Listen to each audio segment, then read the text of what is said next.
자, 3월달 관계라고 하는 주제를 가지고 시작했던 이 달의 마지막 시간입니다. 오늘은 하나님과 인간의 관계라기보다는 우리 주 예수 그리스도 안에서 우리가 맺은 이제 인간 관계, 가족 관계 등을 보면서 어떻게 돼야 되는 건가, 어떤 게 이상적인 건가를 살펴보겠습니다. 오늘 본문에서 잠언에서 나오는 이 구절, 지혜로운 자는 위로 향한 생명길로 말미암으로, 위로 향하니까 당연히 아래를 떠나게 되죠. 어떤 방향을 잡느냐에 따라서 그 사람의 운명이 갈리는 겁니다. 위로 향한 생명길로 나아가므로 그 아래는 음부를 떠나게 되느니라. 자, 제가 가끔 여러분들께 썼던 말처럼 이 세상에는 가위의 법칙이 있습니다. 가위가 시작점은 같아요. 출발점은 같은데 가위를 쫙 벌리게 되면 그 시작점이 같잖아요. 그러나 벌린 그 끝은 거리가 다릅니다. 근데 이 가위는 길이가 짧기 때문에 그 차이가 얼마 안 되는 것 같지만 이걸 무한정 연장해 봅니다. 무한정 연장해 보면 이 끝과 저 끝의 거리는 무한거리가 되는 겁니다. 다시 말하면 한 인간으로 태어나서 모든 사람이 똑같은 인간으로 태어나지만 그 똑같이 인간으로 태어난 그 사람의 중복적 운명은 다 달라요. 그 다른 걸 크게 대별하게 되면 한 사람은 위로 향한 생명길을 가게 되고 한 사람은 밑으로 있는 하향 길을 가게 되는데, 밑에 있는 하향 길은 이 본문에 보니까 수월, 지옥, 음부. 그러니까 히브리어로 말하면 시월이지만은 우리가 헬라어로 말하면 신약에서는 하데스로 되어 있습니다. 누가복음 16장에 보면은 그 부자와 나설의 비유가 나오는데 부자가 떨어진 발이 거기가 바로 하데스입니다.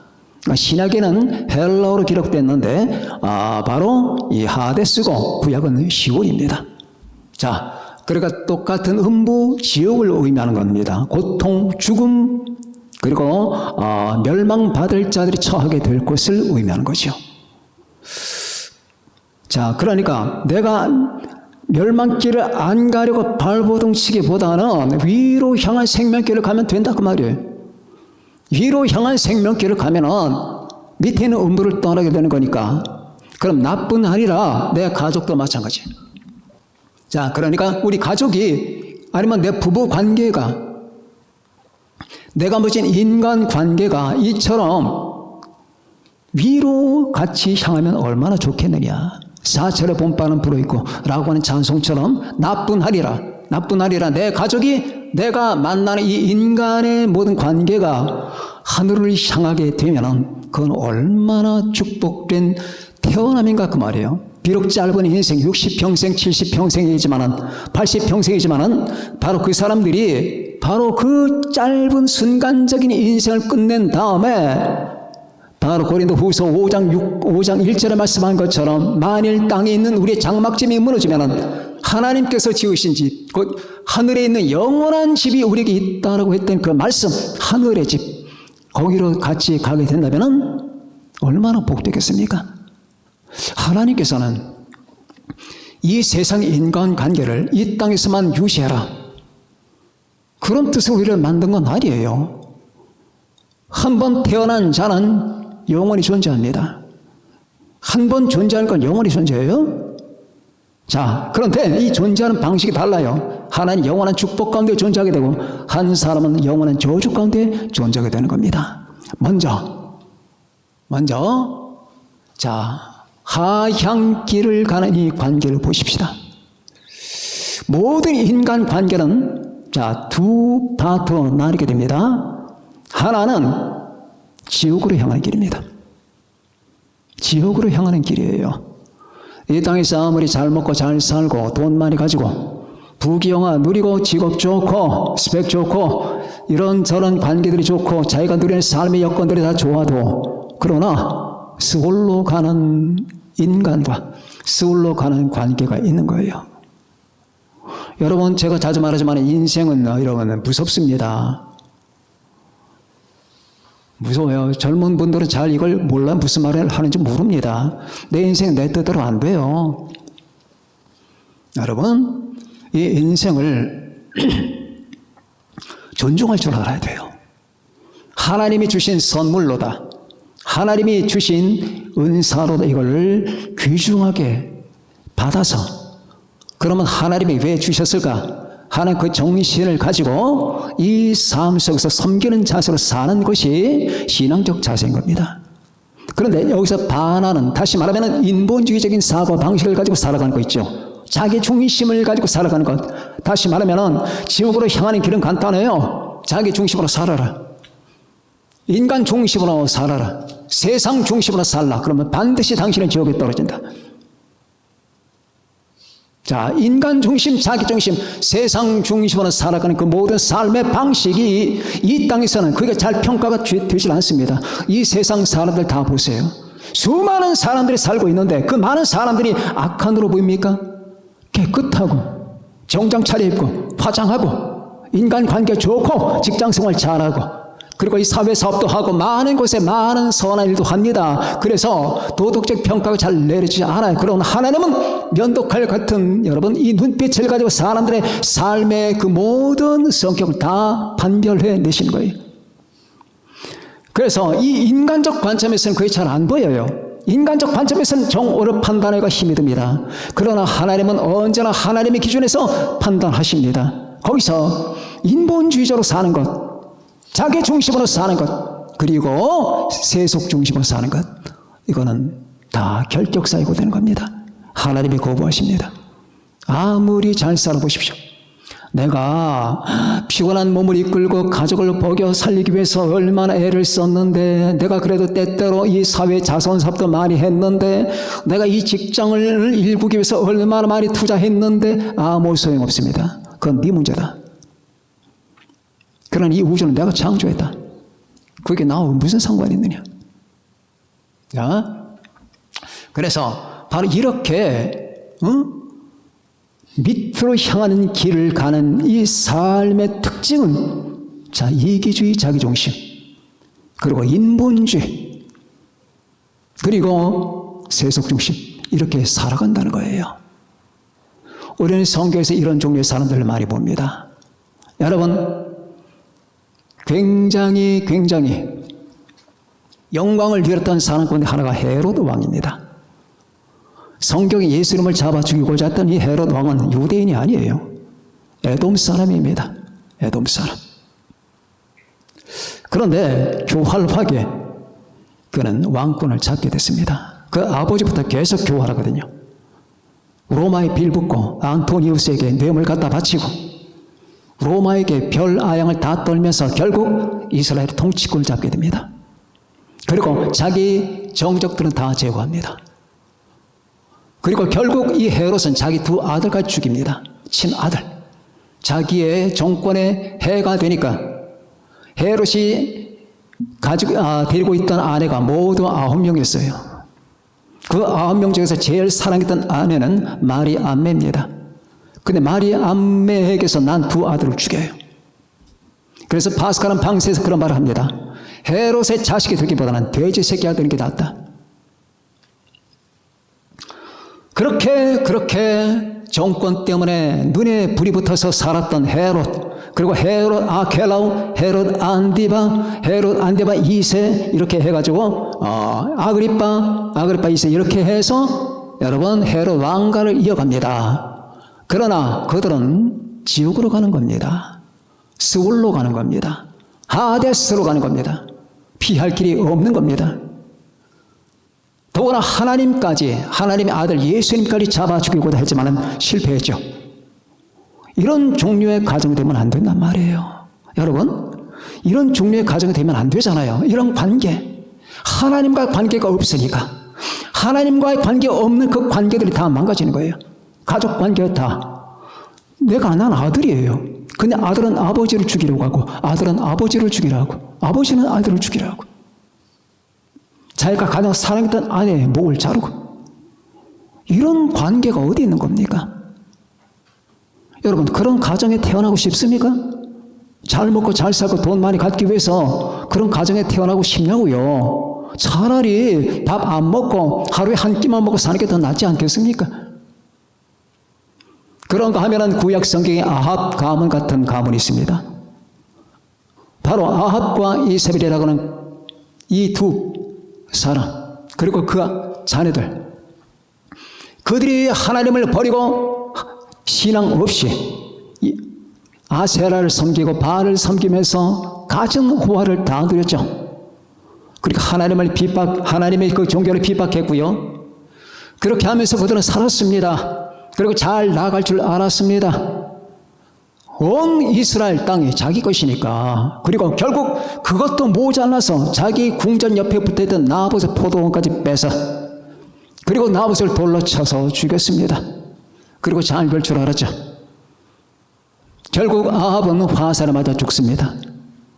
지난번에 제가 말씀드렸듯이 시리아를 치러 갔는데 자기는 병복을 입고 병군사복을 입고 여호사밧에게는 왕복을 입고 그렇게 교활한 정책을 썼지만은 결국 누군가 우연히 당긴 그 화살이 바로 이 아합의 갑옷의 솔기에 맞게 됩니다. 그것도 다른 데도 아니고 솔기.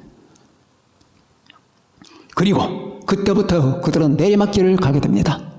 아합은 그날 피를 흘리고 죽어요. 병거 바닥에 피가 흥건하게 고입니다. 그리고 나서 얼마 후에 그 악녀 이세벨은 옥상에서 던집니다. 내시가 집어 던져요. 그러니까 던지니까 그 시체의 피가 뜁니다. 나아가 보니까 이리가 다 먹어버렸어요. 들개들이. 손바닥과 두개골 외에는 남은 게 없습니다. 그리고 그 아들 70명이 하루아침에 다 목이 잘립니다. 70명의 아들이 그때까지만 해도 호의호식했었습니다. 수많은 사람에게 고임을 받고 사랑을 받고 아첨을 받으면서 교육을 받고 있는 그 도중에 편지가 날라옵니다. 반역자 편지가 날라오죠.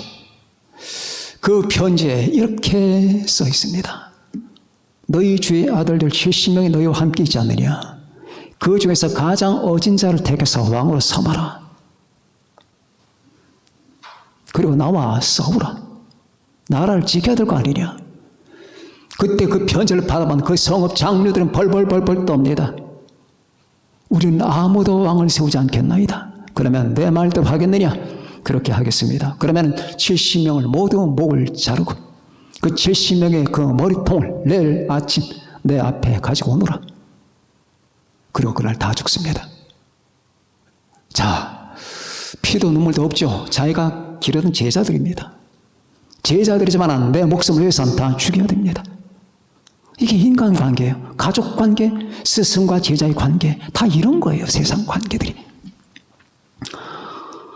그런가 하면은 여러분 성경은 아니지만은 우리가 저 역사 저 편들 한번 건너가 봅시다. 로마 세계 최대 강국 로마의 가장 유명했던 왕 가이사, 케사르, 다른 말로 시죠. 이 사람은 대단한 사람이었죠. 로마 사람들이 제일 존경하는 사람이 이 가이사, 다른 말로 케사르, 다른 말로 시저입니다. 그래서 우리는 성경에 그 로마의 왕들의 머리말에 가이사가 들어가는 거 보죠. 이 가이사가 바로 그 사람이에요. 시저.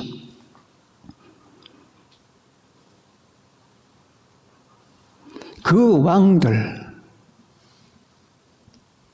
여러분 보세요.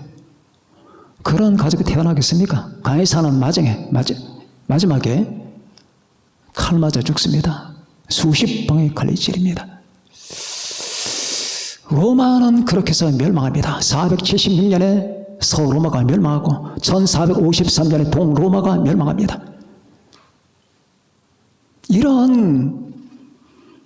바로 이런 가문, 인간관계를 맺으면 안 된다는 거예요.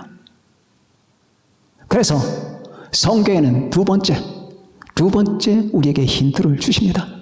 같은 잠언 15장 16절에 이런 말이 나옵니다. 가산이 적어도 여호와를 경외하는 것이 크게 부하고 번뇌하는 것보다 나으니라. 아멘. 가산이 적어도 여호와를 경외하는 것이 크게 부하고 번뇌하는 것보다 나으니라. 바로 제가 전에 전급했던 이 모든 사람들에 대한 말입니다. 비록 돈은 많지만은 그러나 그 돈 속에 파묻힌 그들의 영혼들은 늘 번민투성입니다. 번뇌와 고통과 다 아픔과 슬픔 속에 그들은 인생을 망치게 됩니다. 여러분, 얼마나 많은 영광을 누려요.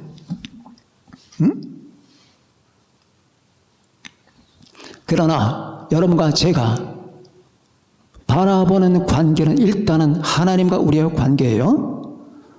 예수 그리스도 안에 거해야 됩니다. 예수 그리스도 안에 거하는 자. 그래서 로마서 16장에는 바로 나보다 먼저 주 안에 있는 자다, 주 안에 있는 자들이다, 나보다 먼저 주 안에 있는 사람들이다. 주 안에 있다라는 말은 주님 안에서 영생을 얻고 구원을 받았다는 뜻이에요. 구원받은 사람이라고 하는 뜻입니다. 이렇게 우리가 주님 예수와 관계를 맺고 주 예수를 믿고 주님 안에 거하는 사람이 된 다음에 그 다음에 나 혼자 거기 들어가는 것이 아니라 나의 가족과 인간 관계가 들어가야 되는 겁니다. 그래서 사도행전 16장에 보면 이런 말이 나옵니다. 여러분이 잘 아시는 바로 빌립보 간수가 나오죠. 바울과 실라가 밤중에 일어나서 흠칫 두드러 맞은 그 자리가 비록 쑤시고 욱신거리고 아팠지만은 무릎을 꿇고 하나님께 기도하고 찬송할 그때에 옥중에 지진이 납니다. 그리고 옥토가 흔들리면서 옥문들이 다 열릴 때 그때에 간수는 깜짝 놀랍니다. 그리고 모든 죄수들이 다 도망친 줄 알고 책임 죽음 때문에 두려워서 그는 칼을 빼서 자결하려고 하는 순간에 바울이 멈춰라, 우리가 다 여기 있다라고 말합니다. 그때의 그 간수는 바로 바울 앞에 가서 무릎을 꿇고 선생님들, 내가 어떻게 해야 구원을 받으리까? 어떻게 해야 구원을 받으리까? 자, 이게 바로 이 인류 역사 전체를 통해 흐르는 의혹의 질문입니다. 어떻게 받는 거냐? 어떻게 받겠습니까? 구원을 받는 거냐 그 말이에요. 다른 종교를 가지고, 학문을 가지고, 아니면 철학을 가지고, 사회학을 가지고, 인간 생활을 잘해서 윤리 도덕에 출중해서 내가 어떻게 해야 구원을 받으리까? 그때 나왔던 대답은 이겁니다. 주 예수를 믿으라. 그리하면 너와 네 집이. 자, 여기서 너와 내 집이에요? 다시 말하면 구원의 단위는 가족 단위예요. 개인 단위가 아니에요. 구원은 가족이 전체 구원받는 거예요. 너와 내 집이. 네가 예수를 제대로 잘 믿고 그리고 네 구원이 바깥으로 파급된다면 네 가족까지 구원을 받을 것이다. 그런 말이에요. 자, 그러면은 내 집이, 그럼 집은 전부 그리스도 안에서 여러분 영적 관계를 맺게 되었다 그 말이에요. 이들은 하늘로 가는 관계가 되는 겁니다. 믿습니까? 여러분의 가정은 하늘로 가는 관계입니까? 질문할 것도 없겠죠. 여러분의 가정 전체가 땅으로 꺼져가는 관계입니까? 아니면 나 혼자만 간신히 하늘로 지금 비척거리면서 걸어가고 있는 그런 관계입니까?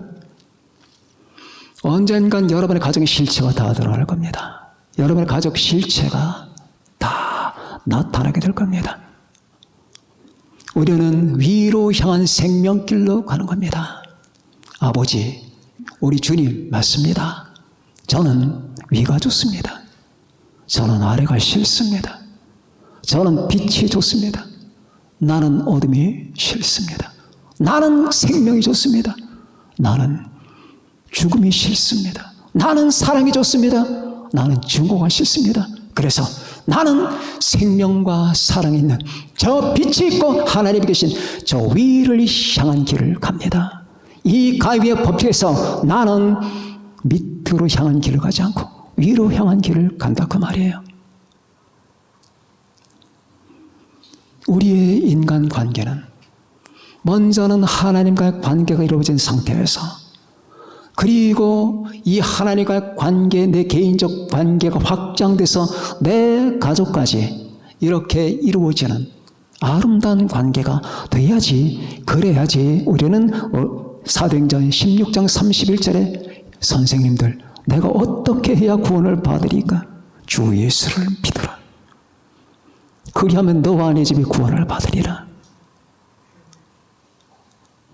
자, 주 예수가 기호되어요. 예수 그리스도를 믿지 않으면 지옥으로 가는 겁니다. 예수를 마음에 품지 않은 사람들은 스홀로 가는 겁니다. 어쩔 수가 없습니다. 하나님이 이 우주를 건져내기 위해서 하나님의 아들을 보내셨는데 그 아들을 거절하는 자는 방법이 없습니다. 나와 똑같은 내 아들을 보낸다. 내 아들은 나와 같은 하나님이다. 나는 내 아들을 사랑한다. 이 아들을 사랑하는 자는 나를 사랑하는 것이다. 이 아들을 믿는 것이 나를 믿는 것이다. 이 아들을 거절하는 자에게는 방법이 없단다. 나는 이 아들을 십자가에 못 박혀 죽게까지 했단다. 너를 건지기 위해서, 너를 구원하기 위해서. 생각해 봐라. 네가 그만한 가치가 있다고 생각하느냐? 내가 이 온 우주를 합쳐도 바꿀 수 없는 나의 아들, 그 아들을 널 위해서 줬다는 이게 저울에 한번 달아봐라. 이게 가당키나 한 말이냐? 네가 그만한 것을 받을 만한 가치가 있다고 정녕 생각하는 건가? 계산 똑바로 해라. 그러나 내가 왜 그런 일을 했겠는가? 내가 너희를 사랑하기 때문이다. 그러면 사랑하면 이 순간에서 끝나는 게 아니다. 너희를 내가 있는 곳으로 불러 나와 아들과 성령과 더불어 영원히 살게 하고자 하는 내 계획이 있었는데 네가 이걸 거부한다면 나는 더 이상의 방법이 없단다. 하나님을 줬는데 하나님을 거절한다면 어떻게 그 사람이 하나님께 구원을 받겠어요? 여러분의 아내는 지금 뭘 하고 있습니까? 여러분의 남편은 지금 뭘 하고 있는 겁니까? 여러분의 자식들은 지금 뭘 하고 있는 것이며 여러분의 부모님 지금 뭘 하고 계실까요? 지금 이 시간에 뭘 하고 있겠습니까? 예수를 사랑해야 됩니다. 나는 이 시간에 예수를 사랑합니다. 이렇게 말해야 됩니다. 나는 지금 이 시간에 하나님을 경배합니다. 이렇게 말해야 됩니다. 난 이 시간에 나를 보내신 성삼위 하나님께 감사하고 있습니다. 이렇게 말해야 됩니다. 이것이 구원받은 사람의 정직한 심령이고 그리고 그 가정의 심리예요. 여러분, 구약 성경에 보면 룻의 가정에 나오죠? 룻의 가정은 정말로 위로 향한 길로 갔던 표본이 되는 가정이에요. 왜냐하면 자, 나오미가 엘리멜렉과 더불어서 모압으로 흉년을 피하여 내려갔습니다. 거기서 남편 죽어 그리고 두 자부가 남았는데 자기 두 아들 죽어 알거지가 돼. 먹을 거 없어, 입을 거 없어. 우상의 나라에서, 몰렉을 섬기는 나라에서 아이들을 제사 드리는 그 나라에서 이제 지옥까지 내려간 거예요. 지옥까지.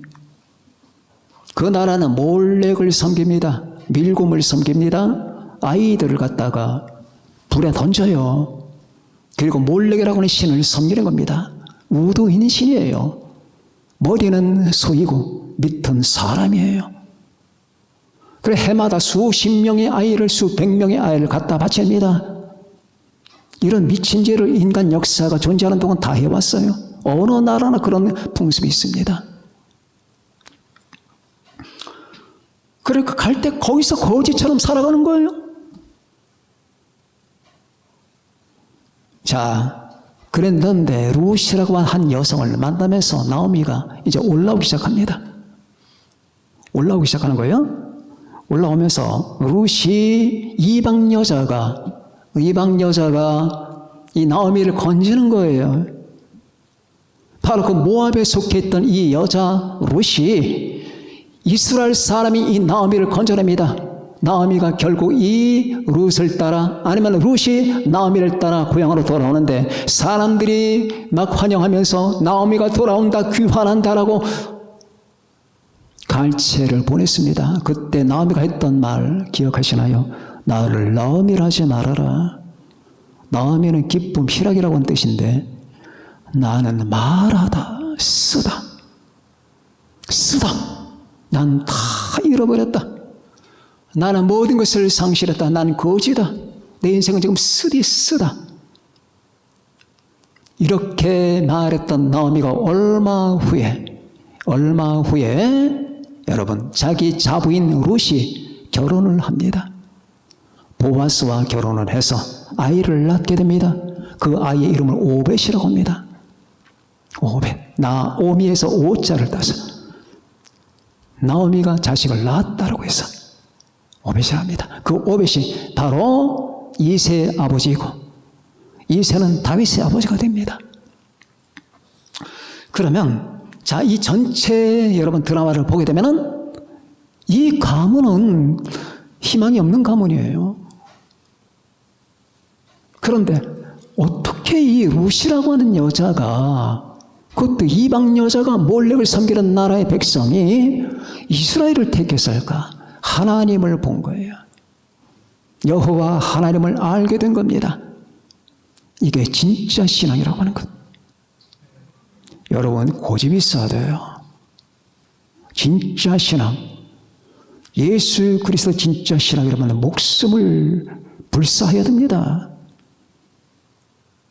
이게 신앙이에요. 이 목숨을 불사하는 신앙. 그래서 아버지와 어미도 자식과 딸도 이걸 지키기 위해서는, 이방 여자가 그랬잖아요. 이방 여자가, 나오미가 가라고 계속 하거든요. 너 행복하게 해줄 자신이 없단다. 네가 지금 날 따라가면 뭐 하느냐? 내가 지금 태가 열렸다 하자. 그래서 아들을 낳는다 하자. 그 아들이 자라려면 한 20년 걸리는데 너 그 아들하고 결혼하기 위해서 20년 동안 기다릴래?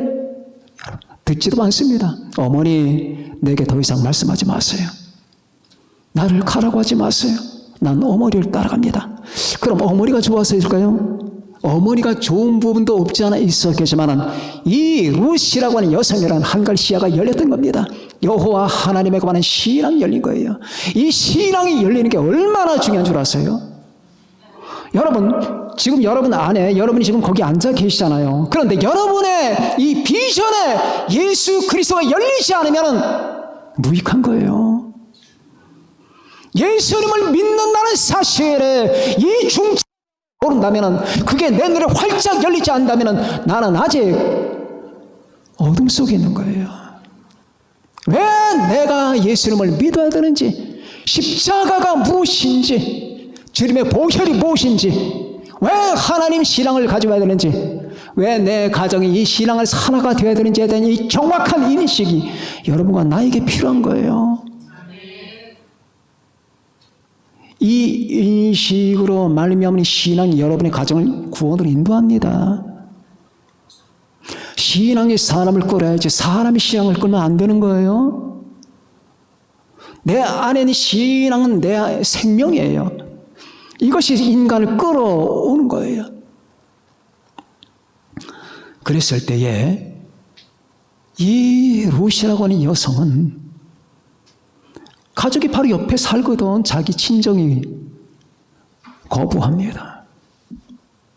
식구가 얼마나 된지 모르지만 자기 부모님은 거부합니다. 나는 시어머니 나오미 당신을 따라갑니다. 보통 사는 것 같으면 그렇게 할까요? 왜 그럴까요? 여호와 하나님의 신앙이 확실하다는 걸 알았기 때문이에요. 그러면 그 대가를 받는 거예요. 진실한 신앙은 진실한 대가를 반드시 받아요. 그 최종적 대가는 하늘이에요. 만일 땅에 있는 우리의 장막집이 무너지면 하나님께서 지으신 집, 곧 손으로 지은 것이 아니요 하늘에 있는 영원한 집이 우리를 위하여 기다린 줄을 아노니. 대가야. 우리는 신앙생활하다 때로는 막 싸워야 돼요. 조그만 싸움에서 때로는 피 비린내나는 싸움을 해야 돼요. 나하고 싸워야 되고 내 주변과 싸워야 되고 이 세상과 싸워야 됩니다. 그런데 다 이겨요. 어떻게? 내 안에 내가 이기는 게 아니에요. 내 안에 신앙이 이기는 거예요. 많이 지었다. 그럼 그 신앙이 없는 거예요. 신앙은 필연적으로 이기게 되는 거예요. 그래서 요한일서는 말합니다. 만일 우리가 예수 그리스도를 믿지 않는다면 어떻게 세상을 이기겠느냐? 우리의 승리는 이것이니 곧 우리의 믿음이니라. 우리의 승리는 이것이니 곧 우리의 믿음이니라. 예수 그리스도가 하나님의 아들이심을 믿는 자가 아니면 세상을 이기는 자가 누구냐? 나오잖아요. 요한일서 5장에. 여러분, 미우라 아야코의 그 책을 보게 되면은 재미있는 기사가 나옵니다. 사랑하면 믿으며라는 책에 이런 내용이 나와요. 악처의 본보기가 나다. 여러분, 세계적으로 유명한 작가지요. 빙점을 지은 작가. 그런데 자기를 나는 악처의 본보기래.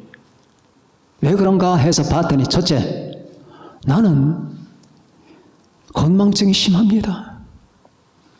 건망증이 심해요. 누군가에게 내 집에서 일하는 가정부께 월급을 주고 또 주려고 하면은 사모님 2번 받아도 하긴 괜찮죠. 이렇게 말을 할 때 내가 언제 줬나? 자, 건망증이 심하다. 둘째, 나는 목소리가 크다. 셋째, 나는 예의범절이 없다. 예의범절이 없다. 그리고 난 집안일을 못한다. 난 바느질도 제대로 못한다. 그런데 등등 몇 가지 제시합니다. 그런데 내 남편 미우라는 나를 끔찍이 사랑한다. 끔찍이 사랑한다. 그래서 나는 세상 부인들에게 말하고 싶다. 남편들에게? 아유, 자기 아내를 향해서 너 같은 걸 어떻게 내가 데리고 사느냐, 이렇게 말하는 남편들은 정신 차려라. 나 같은 여자를 데리고 사는 남편도 있단다 라고 말하는 겁니다. 그런데 거기서 끝나는 게 아닙니다. 내가 아침에 일어나면 이불을 개려고 하면 남편이 못 깨게 만든다. 자기가 개겠다고. 그래서 하도 미안해서 남편이 세수할 동안에 개려고 하면 빨리 뛰어올라서 내가 개지 말라고 그랬지. 왜 이런 걸 손대냐고 하면서 웃으면서 자기 목에다 키스를 해주고, 세상에 입을 겠다고 키스해주는 남편은 이 세상에 나밖에 없을 것이다. 그러면서 이제 하루 일과가 시작되는데 밥을 먹기 전에 잠깐 성경을 읽어준다 그래요. 남편이 성경을 읽어줘요. 그 신약 한 장, 구약 한 장을 읽어주는데 그 시간이 그렇게 달콤하고 행복하답니다. 벌써 끝났나? 여러분, 얼마나 행복한 부부예요. 성경을 읽어주는 남편. 아내는 임신도 못하거든요. 병 때문에. 자식이 없어요. 거기다 나중에는 몸이 떨리는 병까지 얻게 됩니다. 자, 그 성경은 읽어줘요. 그리고 나서 식사를 하고 나서 남편이 설거지 다 하고, 그리고 이제 남편이 대필 작업을 하는 거예요. 여자가 뭔가 책을 쓰잖아요. 여자는 작가이기 때문에 책을 쓰는데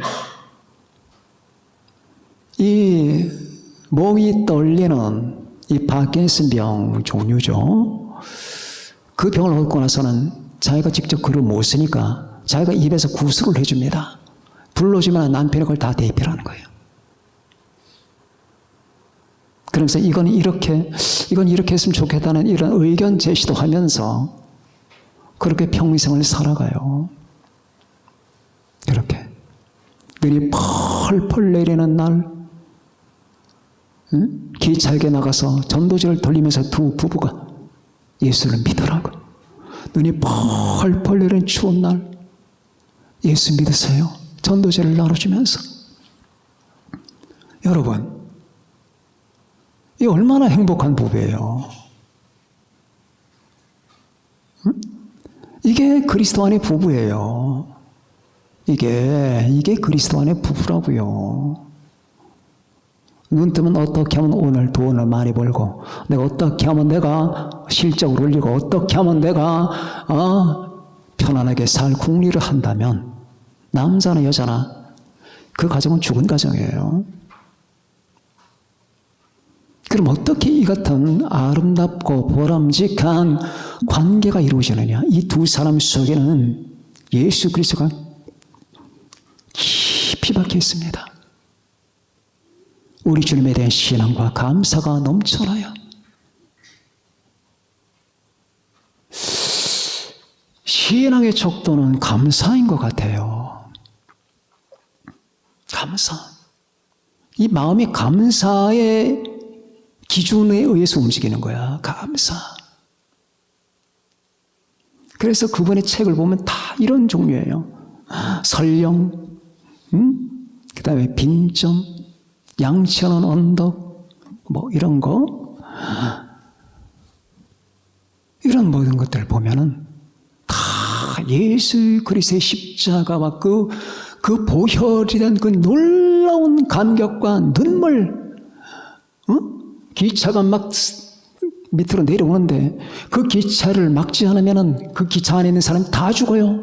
그런데 그걸 혼자 막겠다고 그 기차 밖에 깔려 죽는 이게 설령이거든. 이게 다 기독교 정신에서 신앙에서 나오는 거거든. 신앙에서. 자, 그래서 우리는 내가 지금 맺고 있는 관계가 일단은 주님과의 나의 관계가 건강한가 이걸 보시고, 그리고 우리 주 안에서 내가 맺은 내 부부 관계와 가족 관계, 부모와 자식과의 관계가 과연 건전하며 건강하게 진행되고 있는 건가? 이 아래 놀라운 믿음과 사랑과 감격과 감사가 있는 건가? 이런 걸 보면서 우리 관계 정립을 해나가는 거예요. 여러분의 삶 속에 이 선물이 끝나기 전에 이 같은 반성과 이 같은 성찰이 있기를 바랍니다. 그리고 비록 많은 식구는 아니지만 우리 모두가 예수 그리스도 안에서 일단은 그분과 내 관계가 가장 중요하고 그 관계 안에서 주 예수를 믿어라. 그리하면 너만의 집이 구원을 받으리라 했던 그 약속처럼 우리 가족 전체가 예수 그리스도 안에서 그분의 생명과 구원을 받아 나와 함께 운명을 같이 할 이 같은 가족 단체가 된다는 사실이 얼마나 중요한가. 이를 위해서 우리 끝없이 기도하고 애를 쓰고 노력해야 됩니다.